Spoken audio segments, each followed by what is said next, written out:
The broadcast that changed everything. The galaxy had grown comfortable with its assumptions about humanity. Across 15,000 star systems, the consensus remained unchanged. Humans were useful. Certainly, their music stirred emotions in species that had forgotten what emotions felt like. Their literature explored concepts that ancient civilizations had dismissed as primitive. Their food, chaotic and unpredictable, had become a novelty in restaurants from the core worlds to the frontier rings.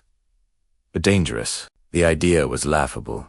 In the towering crystal spires of the Dominion Council, representatives from 200 species gathered for what they assumed would be another routine negotiation. The chamber itself was a monument to power, carved from a single massive asteroid and suspended in the void between three suns. Light refracted through the walls in patterns, designed to inspire awe and submission. Every angle, every shadow, every reflection reminded visitors that the Dominion had stood for 12,000 years while lesser civilizations rose and fell like ocean waves. Commanded Elena. Voss stepped through the entrance archway with the quiet confidence of someone who had nothing to prove. She wore the standard United Earth delegation uniform, simple gray fabric with minimal ornamentation. A small silver emblem over her heart displayed Earth's symbolic olive branch, crossed with a sword. Her dark hair was pulled back in a practical style. Her posture was relaxed, but alert. She carried no weapons, no guards, no entourage of advisors, just herself and a single datapad containing the treaty proposals. The assembled delegates watched her approach with expressions ranging from curiosity to barely concealed contempt. The insectoid Vraxi clicked, their mandibles in amusement. The aquatic Pelner rippled with colors that translated roughly to mockery. The massive stone-like Kron simply ignored her presence entirely, as one might ignore a passing insect. Supreme Chancellor Draxus occupied the central throne, a towering figure whose species had conquered 40 systems before humanity had even discovered fire. His scaled hide bore the scars of 100 battles. His forearms rested on weapons that had ended civilizations. His eyes, cold and reptilian, tracked Elena's movements with the focus of a predator evaluating prey. The holographic cameras activated floating spheres that would broadcast this session to trillions of viewers across the galaxy. The Dominion believed in transparency, though everyone understood the real purpose was demonstration. Smaller species needed regular reminders of where true power resided. Elena reached the speaker's platform and placed her datapad on the podium. She looked up at Draxus without flinching, without lowering her gaze, without any of the submissive gestures that protocol demanded. She simply stood there, present and calm. Draxus leaned forward, his voice resonating through the chamber like distant thunder. The human delegation consists of one individual. This is either profound confidence or profound foolishness. Elena smiled gently. Humanity believes in efficiency. Chancellor, one voice speaking truth requires no amplification. A ripple of laughter spread through the assembly. Several delegates exchanged glances that clearly communicated their shared assessment. Humans were indeed as naive as the reports suggested. You come to negotiate territorial boundaries, Draxus continued. Yet humanity controls only one system. You possess no leverage, no military strength worthy of mention, no allies who would risk Dominion displeasure. Tell me, Commander Voss, what exactly do you bring to this negotiation? Elena's expression remained serene. We bring perspective. Chancellor, the recognition that strength without wisdom becomes tyranny. Power without restraint becomes weakness. The chamber fell silent.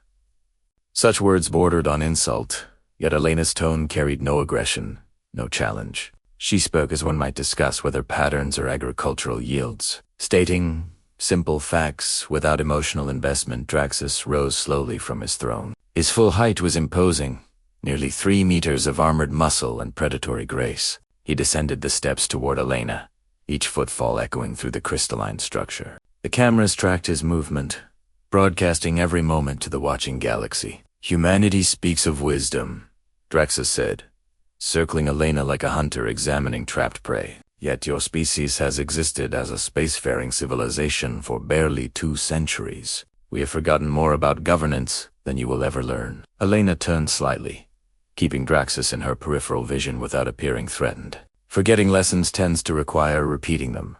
Chancellor, history is patient. It waits for those who need reminding. Several delegates shifted uncomfortably. The Vraxi stopped clicking. Even the Kron seemed to focus their attention more carefully. Something in Elena's tone carried an undercurrent they could not quite identify. Not threat, not fear, but something older and more fundamental. Draxus stopped directly in front of Elena, towering over her. You stand in the heart of dominial power, surrounded by species who could erase your world with casual effort. And you speak of history teaching lessons? What lesson do you imagine you could teach us? Elena met his gaze steadily. That patience is not passivity. That silence is not surrender. That humanity chooses cooperation not from weakness but from preference. Preference, Draxus repeated, his voice dripping with contempt. How convenient that your preference aligns with your limitations. The Supreme Chancellor's hand moved with shocking speed. A backhanded strike that connected with Elena's face with audible force. The sound cracked through the chamber like breaking stone. Elena's head snapped to the side, her body staggering from the impact. Blood appeared at the corner of her mouth, a bright red contrast against her pale skin. The galaxy watched in frozen silence. Billions of viewers across thousands of worlds stopped their activities to witness what had just occurred. Some species recoiled in instinctive horror. Others leaned forward in fascination. A few of those who had fought beside humans during the Coalition Wars, decades earlier, felt a cold understanding settle into their consciousness.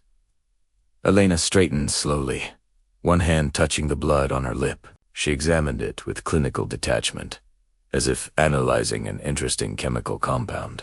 Then she looked up at Draxus, and she smiled.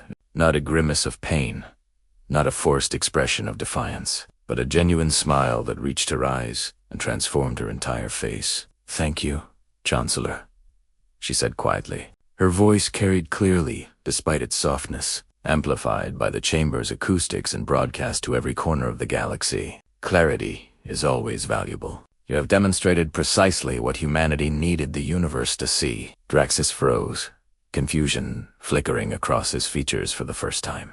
Around the chamber, delegates who had been laughing moments before now sat in uncomfortable silence. The cameras continued recording, capturing every detail of Elena's expression, the blood on her face, and most importantly, that smile. Elena reached up and touched a small device behind her ear, nearly invisible against her skin. Her voice dropped to a whisper, but the chamber's sensitive equipment caught every word. Beacon, protocol, authorization, vos, sivan, confirm, status. Across the galaxy, in command centers that had remained dormant for decades, systems activated. On Lunabas, deep beneath the lunar surface, operators received a single coded pulse. In the orbital platforms circling Mars, weapons systems that had been officially decommissioned powered up from hidden reserves. Throughout the asteroid belt, mining stations that served dual purposes began coordinating their positions with mathematical precision. Earth's military headquarters, buried beneath the Pacific Ocean floor. Fleet Admiral Marcus Chun stared at the holographic display showing Elena's bloodied face broadcast across every channel. His jaw tightened. Around officers waited in absolute silence for the order. They had drilled for but never expected to execute. Chun spoke 2 words that would echo through history. Phase 1. The response was immediate and total. Every human vessel in space, from massive dreadnoughts to tiny scout ships, began moving in perfect synchronization. Civilian transports altered their courses. Trade ships activated hidden propulsion systems that tripled their speed. Research stations in deep space ignited drives that had supposedly been removed years ago. But what stunned the galaxy's military analysts was not the movement itself, but the precision. Thousands of ships, scattered across dozens of systems, moved as if controlled by a single consciousness. No communications passed between them that sensors could detect. No coordination signals, no command pulses, no detectable orders. Yet they moved in patterns that suggested planning measured in years, perhaps decades. Back in the Dominion Council chamber, Elena continued speaking, her voice still gentle, despite the blood staining her uniform. Humanity has attempted peaceful coexistence for 200 years, Chancellor. We have endured mockery, dismissal, and countless small humiliations. We accepted these because we understood that young species must earn respect through patience and consistent action. She paused, letting the words settle. But there are boundaries even human patience will not cross. You did not strike a military commander. Chancellor, you struck a diplomat under flag of truce, broadcast your violence as entertainment, and assumed humanity would accept this as the natural order. Draxus found his voice, though it carried less certainty than before. Your species will protest to the Council. You will file complaints through proper channels, and nothing will change. Elena's smile deepened, and now it carried something that made Draxus instinctively step backward. Chancellor, humanity stopped filing complaints 3 minutes ago. What happens next is not protest. It is response. The Chamber's communication systems activated without authorization, overriding Dominion protocols. A holographic display materialized above the assembly, showing a three-dimensional map of local space. Red dots appeared, hundreds of them. Thousands, spreading across the projection in patterns that formed concentric rings around Dominion core territories. Avraxi military. Advisor scrambled to her console, manipulating controls with frantic desperation. Those are human vessels. Confirmed signatures. They are taking positions in formation grid patterns around 17 Dominion systems simultaneously. Defensive formations? Another delegate demanded. The Vraxi's mandibles clicked rapidly, a sign of severe agitation in her species. Unknown. The patterns are unlike any military doctrine in our databases. They appear to be creating some form of gravitational resonance network. Elena watched the display with calm satisfaction. What you are observing is called Operation Silent Thunder. Humanity has spent 30 years developing it, testing it, refining it. We hoped never to use it. You have removed that option. Draxus turned on her with fury, barely controlled. You dare threaten the Dominion. You commit an act of war. No, Chancellor. Elena's voice remained soft, but now carried an edge like sharpened steel wrapped in silk. This is not war. This is consequence. War requires two sides choosing conflict. What you will experience is correction. Supreme Chancellor Draxus reached for the weapon at his side, but before his hand closed on it, 6 of his own security officers stepped forward, blocking his path to Elena. Their leader, a Dominion veteran whose service record spanned for decades, spoke with controlled urgency. Chancellor, I recommend caution. Analysis indicates the human formations are not aggressive postures. They are containment protocols. Containment? Draxus snarled. They contain us. Elena answered. You have 2 choices before you now. Chancellor, order your fleets to stand down, accept mediation, and agree to reformed diplomatic protocols, or test whether humanity's containment procedures are as comprehensive as we claim. She gestured to the holographic display, where new data was appearing. In the past 4 minutes, 73% of Dominion military vessels have reported engine malfunctions. These are not malfunctions. Our vessels have deployed gravitational damping fields that neutralize your propulsion systems without destroying them. Your ships float intact, your crews unharmed, but you cannot move. Apelnar delegate, escala shifting through confusion and fear, called out. How is this possible? Our technology surpasses yours by millennia. Elena turned to face the assembly. Technology without creativity becomes stagnation. You built your systems to withstand force. Humanity learned to redirect it instead. We studied your engines for decades, learning every frequency, every resonance pattern. We did not build weapons to destroy you. We built systems to stop you. On the holographic display, more information cascaded across the screen. Dominion communication networks showed interference. Supply routes demonstrated inexplicable delays. Even the council chamber itself registered subtle shifts in its gravitational field. Nothing dangerous, but enough to remind everyone present that human influence extended even here. To the heart of their power. Draxus stared at Elena with an expression mixing rage, confusion, and something he had not felt in centuries. Uncertainty. What do you want? Elena's smile faded, replaced by an expression of profound seriousness. Justice, Chancellor. Accountability. Recognition that actions carry consequences even for the powerful. You struck a human diplomat. That debt must be addressed. You want retribution? Draxus said. No, Elena corrected quietly. We want evolution. The galaxy has operated under rules written by the strong to benefit the strong. Humanity will not accept those rules. We propose different ones. Rules where treaties are honored, where diplomats are protected, where might does not automatically triumph over right. She stepped closer to Draxus, and despite his greater size, he did not advance. You thought striking me would demonstrate dominance. Instead, you revealed the fundamental flaw in Dominion philosophy. You confused the ability to harm with the wisdom to lead. Admiral Chun's voice came through Elena's concealed communicator, audible to everyone in the now silent chamber. Commander Boss, all human vessels. Report ready status. Operation Silent Thunder is fully deployed. Awaiting Phase 2 authorization. Elena held Drax's gaze. Phase 2 involves us demonstrating what our containment systems can do beyond simple propulsion damping. I recommend we not reach Phase 2. For a long moment, the Supreme Chancellor stood frozen, pride warring with pragmatism. Around him, delegates who had laughed at humanity's presumption now sat in stunned recognition. The galaxy had miscalculated, badly and completely. Finally, Draxus spoke words that would echo across history. What are your terms? Elena's expression softened slightly. A new treaty.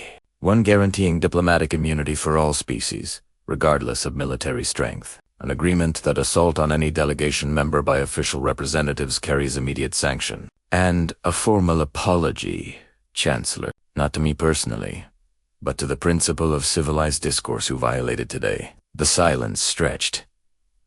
Somewhere in the chamber, a Kron delegate made a sound like grinding stone. Their species equivalent of resigned laughter. The soft species teaches the Dominion humility. The universe maintains its sense of irony. Draxus's shoulders sagged fractionally, the first sign of submission in his long career. The Dominion agrees to your terms. But understand this, human, what you have demonstrated today changes everything. You cannot return to being underestimated. Elena nodded slowly. We understand, Chancellor. Humanity has stepped onto a larger stage. We did not choose this moment, but we will not retreat from it. The galaxy will learn what we truly are, not through our words, but through our consistency. She touched her communicator again. Admiral Chun, authorize Phase 2 standing protocols only. Maintain containment formations until treaty ratification is confirmed. Acknowledged, Commander. Chun's voice carried unmistakable pride. All vessels responding. The galaxy is watching. And it was. On thousands of worlds, billions of beings watched the broadcast in stunned silence. The soft species, the emotional species, the weak species had just demonstrated that humanity's greatest weapon was never violence. It was preparation combined with patience, and the willingness to act decisively when boundaries were crossed. Elena turned to face the chamber's cameras directly, speaking not to the Dominion but to the watching universe. Let this moment serve as foundation for understanding. Humanity seeks peace, values cooperation, and extends trust freely. But we are not passive. We are not victims. And we do not forget when trust is violated. She wiped the blood from her face with deliberate slowness, letting every viewer see the evidence of what had been done. The galaxy assumed our kindness was weakness. Today, you learn the truth. Kindness is our choice, not our limitation. Remember this when next you consider how to treat those you believe powerless. The broadcast ended, but its effects rippled outward like expanding shockwaves through the fabric of galactic civilization. Humanity had announced itself not with weapons or threats, but with demonstrated capability and controlled restraint. The most terrifying combination the universe could witness. In command centers across human space, Admiral Chun authorized the next phase of coordination, not escalation, but preparation for what would come when Dominion pride recovered from its shock. Earth had crossed a threshold, and there was no path back to comfortable obscurity. Elena remained in the council chamber as delegates scrambled to comprehend their new reality. She stood alone on the speaker's platform, blood drying on her uniform, while the galaxy recalculated every assumption it had ever made about humanity. And somewhere in the vast dark between stars, human vessels held their positions in perfect formation, weapons powered down, engines quiet, simply waiting with the infinite patience that had always been humanity's greatest strength.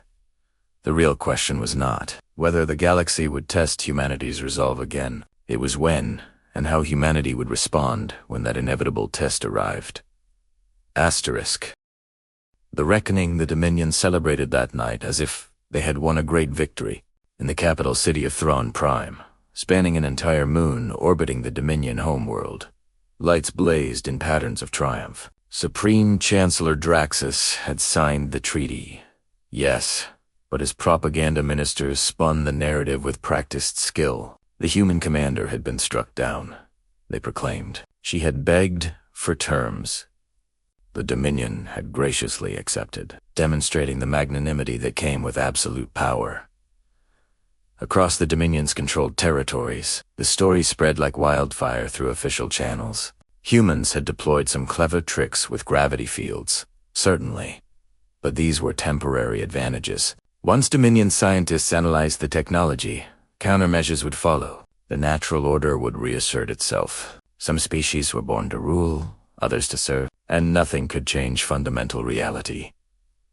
But in darker corners of the galaxy, where information flowed through channels the Dominion could not control, a different story circulated. Species who had fought alongside humans, who had studied Earth's history, who understood the deeper patterns.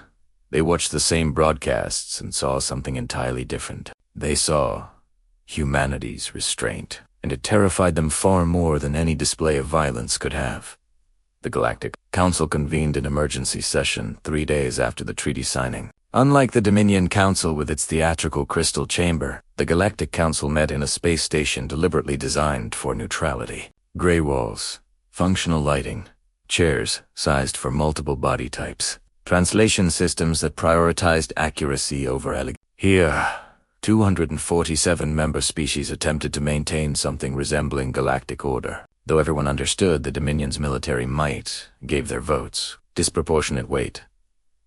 Ambassador Talresh of the Kelvin Sovereignty called the session to order. Her species resembled bipedal crystalline formations. Her voice generated through resonant vibrations that the translation matrix rendered as calm authority. We gather to address the incident between the Dominion and United Earth. The treaty has been signed, but questions remain. A Dominion representative, not Draxus himself, but a carefully chosen diplomat named Corvin, rose to speak. The Dominion considers this matter concluded. Earth demonstrated unexpected capabilities. We acknowledge them through treaty revision, and normal relations will resume. From the human delegation section, a new face appeared on the holographic display. Not Elena Voss, but Admiral Marcus Chun, his silver hair and weathered features suggesting decades of experience. He spoke without standing, his voice carrying the weight of someone who had fought in conflicts most species only studied in history texts. The Dominion's assessment is incomplete. Operation Silent Thunder was not a demonstration of unexpected capabilities. It was a revelation of prepared response. There is a significant difference. Murmurs rippled through the assembly. Avraxi military analyst Keter communication panel. Admiral Chun. Our assessments suggest human containment fields require significant energy expenditure. Surely you cannot maintain such formations indefinitely. Chun's expression remained neutral. That assessment is correct. We cannot maintain current formations indefinitely. He paused, letting the relief begin to form before continuing. We can, however, Maintain them for approximately 470 days at current operational levels. Longer if we rotate vessel assignments. The relief evaporated instantly. 470 days of complete Dominion fleet paralysis. Even a fraction of that time frame would allow for restructuring of galactic power dynamics that had remained stable for millennia.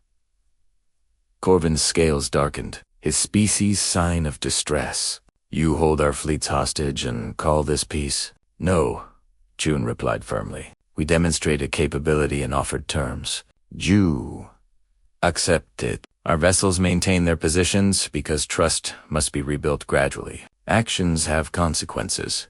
Ambassador Corvin. The Dominion taught us that lesson quite clearly when your Chancellor struck Commander Voss. Talresh intervened, her crystalline form refracting light in patterns that suggested careful consideration. The Council recognizes that unprecedented circumstances require unprecedented responses. However, we must also consider long-term stability. Admiral Chun, what would constitute sufficient trust for human vessels to withdraw? Chun leaned forward slightly, his expression thoughtful. 30 days of treaty compliance. Verification that diplomatic immunity protocols are implemented across all Dominion territories. Independent monitoring of military movements near human-controlled space. And a formal acknowledgement, not buried in legal language but stated clearly, that what occurred in that chamber was unacceptable by any measure of civilized conduct. You asked the Dominion to humiliate themselves publicly, Corvin protested. No, Chun corrected quietly. We ask the Dominion to tell the truth publicly. Humiliation is your interpretation, not our intention.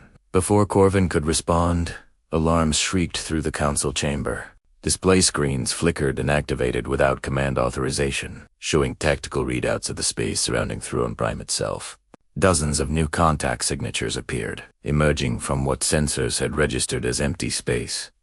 A Pelner security officer's colors cycled through panic patterns. Unknown vessels entering Dominion capital system. Signatures match no known configurations. They are massive, far larger than conventional dread. On the main display, the new arrivals became visible as enhanced imaging resolved their details. Ships that looked like they had been grown rather than built. Organic curves mixed with geometric precision. Holes that seemed to absorb light rather than reflect it. Each vessel was surrounded by a faint shimmer, as if space itself bend around them. Chun's expression transformed from diplomatic neutrality to controlled concern. Those are not human vessels. The statement sent shockwaves through the assembly. If not human, then what? And why appear now, at this precise moment of galactic tension? On Throne Prime, Supreme Chancellor Draxus burst into his command center, where analysts scrambled to assess the new threat. Report. What am I looking at? His chief military advisor, General Tane, manipulated holographic controls with all four arms simultaneously. Unknown contact signatures. Chancellor, they appeared without transitioning through normal space. No hyperspace ripples, no gravitic distortions. They simply materialized. How many? 37 vessels in formation around our homeworld. Each one registers energy output equivalent to our largest battle stations. Thane's voice dropped. Chancellor, preliminary scans suggest these ships are hundreds of thousands of years old, but they are fully operational. A communication channel opened without authorization, bypassing every security protocol the Dominion had spent centuries developing. A voice emerged, neither male nor female, speaking a language that predated recorded galactic history, yet somehow every translator in the galaxy rendered it perfectly. We are the architects. We seeded this galaxy with life 3 million years ago. We departed to allow natural development. We return now because a threshold has been crossed. Every screen in the Dominion Command Center, every display across Throne Prime, every communication device throughout the system showed the same image. A being that seemed to shift between forms. Never quite solid, never quite energy. Speaking with patient authority. The species called humanity has demonstrated a quality we embedded in only select genetic lines. The capacity for measured response. The ability to hold power without wielding it destructively. We placed this seed in 12 species across galactic history. 11 failed the test by destroying themselves or others. Humanity has passed. Draxus felt his certainty crumbling. What test? What are you saying? The test of recognized harm without retaliation beyond necessity. When your chancellor struck the human diplomat, you created an opportunity. Humanity could have responded with the overwhelming force. Instead, they responded with overwhelming restraint. They proved themselves worthy of graduation. The architect's image shifted, showing something that made every species watching recoil instinctively. A timeline stretching backward through epochs, showing the rise and fall of civilizations. Empires that burned themselves out through endless warfare. Peaceful species exterminated by aggressive neighbors. A galaxy repeatedly consuming itself in cycles of violence and collapse. We grew tired of watching potential wasted, the architect continued. So we embedded a catalyst. A species designed not to dominate but to demonstrate alternative possibilities. Humans are not special because they are strong. They are special because they choose not to be cruel when strength would permit it. In the Galactic Council chamber, Ambassador Telresh spoke carefully. You are saying humanity was designed. They are artificial. No more artificial than any species, the architect replied. We adjusted probabilities in their evolution, enhanced certain traits, but their choices remain their own. What they have become, they became through their own development. The image shifted again, showing Elena Voss standing in the Dominion Council chamber, blood on her face, smiling at her attacker. This moment crystallized the test. Power used against the powerless, and the response. She could have activated weapon systems. She could have ordered immediate retaliation. Instead, she said thank you. She recognized that her attacker had given her exactly what she needed to justify any response, and she chose the minimal one. Admiral Chun's voice cut through the stunned silence. Are you saying humanity's entire existence has been manipulation? We provided tools, the architect answered. You decided how to use them. We gave you capacity for both cooperation and conflict, as we gave all species. What makes you unique is your consistent choice toward cooperation, even when conflict would be easier. Draxus found his voice, though it emerged weaker than he wished. What happens now? You punish the Dominion for striking your experiment? Punishment is not our purpose, the architect stated. Education is. The galaxy operates under rules established through force. Those rules have repeatedly led to stagnation and collapse. Humanity offers different rules, not because they lack force, but because they understand that force alone builds nothing lasting. The architect's vessels began moving in synchronization with the human containment formations, creating patterns of impossible complexity. Space itself seemed to resonate with their combined movements, producing effects that violated every law of physics the galaxy understood. We offer the galaxy a choice, the architect declared. Continue under traditional hierarchies, where might determines right, and watch as humanity withdraws to their own system, taking their innovations, their culture, their perspective with them, or accept a new paradigm, one where diplomatic immunity is absolute, where treaties are honored because they are just, not because they are enforced, where younger species are mentored rather than exploited. Corvin's diplomatic composure shattered. You cannot restructure galactic civilization on the basis of one incident. This is not one incident, the architect corrected. This is a culmination. Humanity has endured 2 centuries of dismissal, mockery, and casual cruelty. They responded with patience, with continued attempts at cooperation, with restraint that your own species would never have demonstrated. They earned the right to propose alternatives. The holographic displays shifted again, showing data that made military analysts across the galaxy verify their instruments repeatedly. Human technology, previously assessed as competent but unremarkable, revealed hidden depths. Their gravity manipulation systems were adaptations of architect technology, dormant in human genetic memory and unconsciously developed. Their propulsion systems incorporated principles that major civilizations had missed despite millennia of research. Humanity stumbled toward discoveries we guided them toward, the architect explained.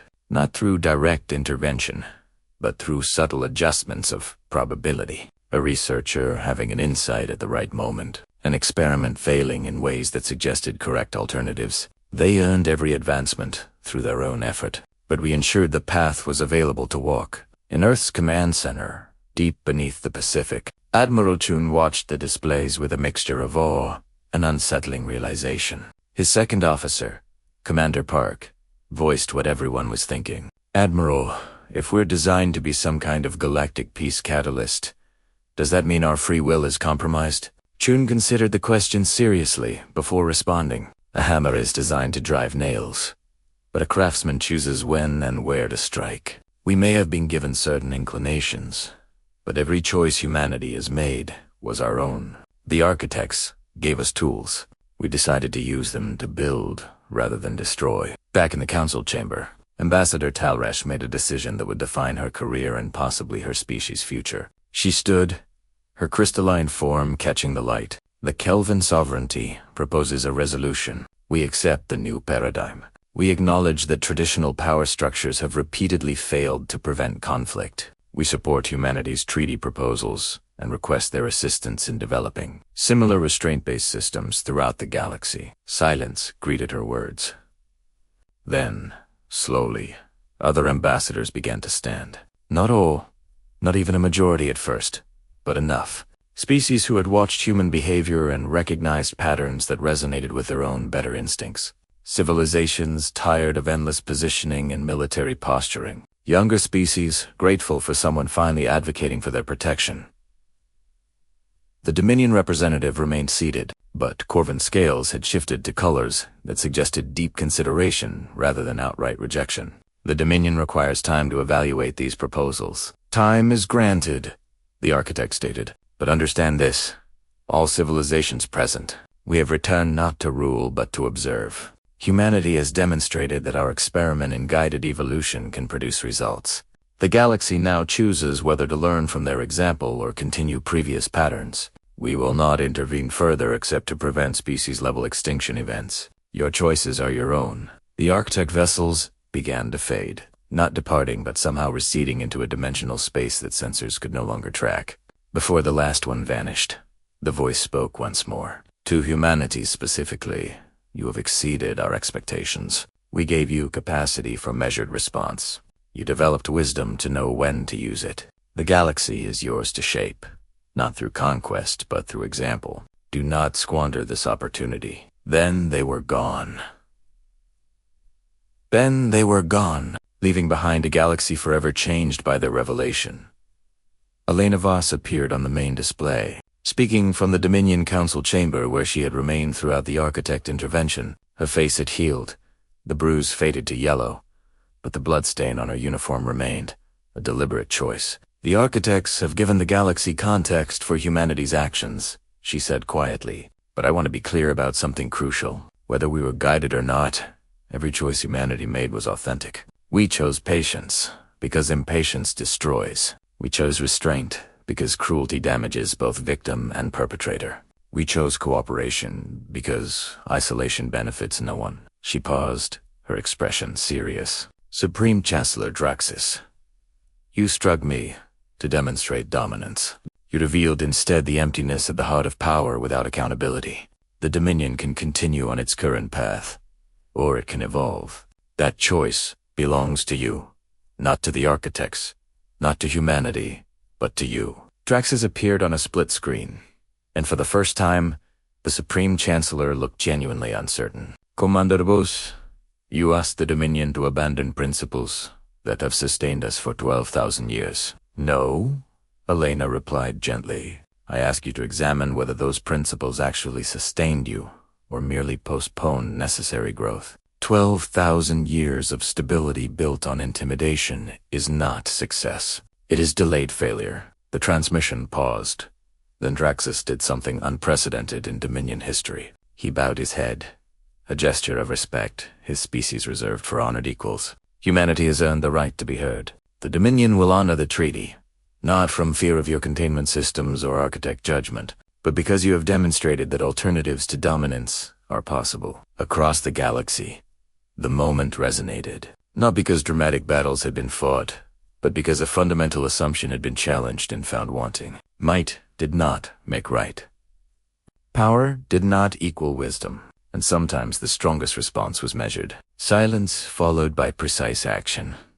Admiral Chun authorized the first phase of Operation Silent Thunder's withdrawal. Human vessels began slowly, carefully releasing their gravitational holds on Dominion ships, not all at once, but incrementally, maintaining the ability to reimpose constraints if necessary. Trust would return gradually, built on consistent actions rather than empty promises. On Earth itself, in cities and settlements spanning the globe, humanity processed what they had learned. They had been guided, shaped, subtly influenced toward specific developmental paths. Yet looking back at their history, every triumph and tragedy had been authentically theirs. The architects had created potential, but humans had actualized it through countless individual choices across generations.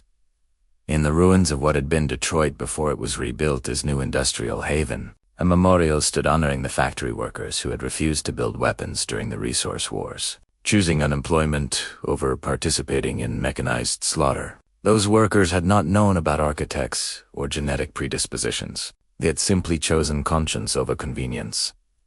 In New Singapore's education district, teachers showed their students footage of Elena Voss smiling at her attacker, discussing not the genetics that might have influenced her response, but the decades of training and personal development that allowed her to maintain composure under assault. Humanity absorbed the architect, revelation, and decided it changed nothing essential. They had been given tools, perhaps, but the choice to build rather than destroy had always been theirs. That choice defined them more than any ancient genetic programming. Asterisk. 3 weeks after the architect appearance, Supreme Chancellor Draxus requested a private communication with Commander Elena Voss. When she appeared on his display, the bruise had faded completely, leaving no visible evidence of what had occurred. "Commander," Draxus began, then paused, searching for words. "I have ruled for 300 years. In that time, I have crushed rebellions, expanded our territories, and maintained order through strength.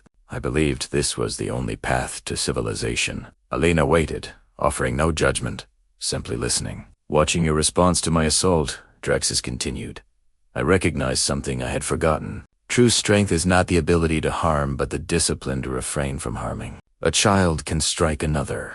An adult chooses when such action serves purpose beyond ego. The Dominion thanks you for the lesson, though we received it poorly." He straightened, his posture shifting to something like military respect. "I hereby formally apologize, not merely for treaty purposes, but personally, for striking a diplomat offering peace. It was beneath the standards the Dominion claims to uphold." Elena smiled, and this time it carried no hidden edge, only genuine warmth.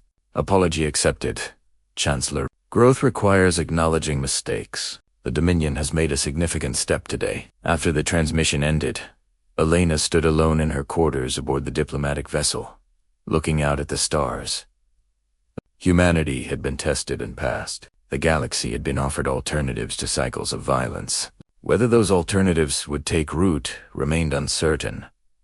But humanity had done what the architects designed them to do. They had demonstrated that another path existed, not through perfection, but through consistent choice toward cooperation, even when conflict beckoned. The galaxy would never again dismiss humanity as soft or weak. More importantly, they would never again assume that kindness equaled vulnerability. Humanity had proven that the most dangerous opponent was not the one who struck first, but the one who chose precisely when to strike and when to refrain. Operation Silent Thunder officially concluded 47 days after it began. Human vessels returned to routine operations. Gravitational containment systems powered down. Diplomatic relations normalized. But everyone understood that the systems remained ready, dormant but functional. A quiet reminder that humanity's patience had limits and their preparation was thorough.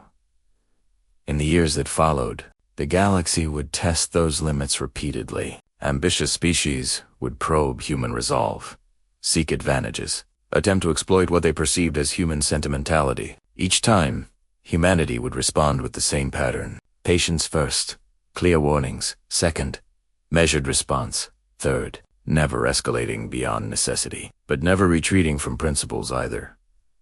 The architects watched from whatever dimensional space they inhabited, satisfied that their experiment had succeeded. Humanity was not perfect, would never be perfect, but they consistently chose to be better than their worst impulses, in a galaxy that had repeatedly destroyed itself through unchecked aggression. That consistency offered hope for different futures, and on Earth, in the rebuilt cities and orbital stations, in the colonies spreading through their home system and tentatively reaching toward neighboring stars, humanity continued doing what they had always done. They created music, wrote stories, built communities, raised children, and chose every day to be kind even when cruelty would be easier. Not because ancient aliens had programmed them, but because they had learned through hard experience that kindness built more than cruelty ever could. The broadcast that changed everything had shown the galaxy humanity's true nature, not through demonstrations of overwhelming force, but through the choice of restraint when force was available. The galaxy learned the lesson, some quickly, some slowly, but eventually all understood.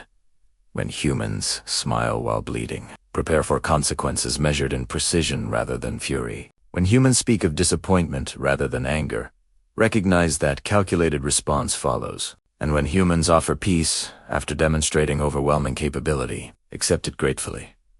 Because humanity's greatest weapon was never their technology. It was that choice to remain human even when being monsters would be easier. Asterisk.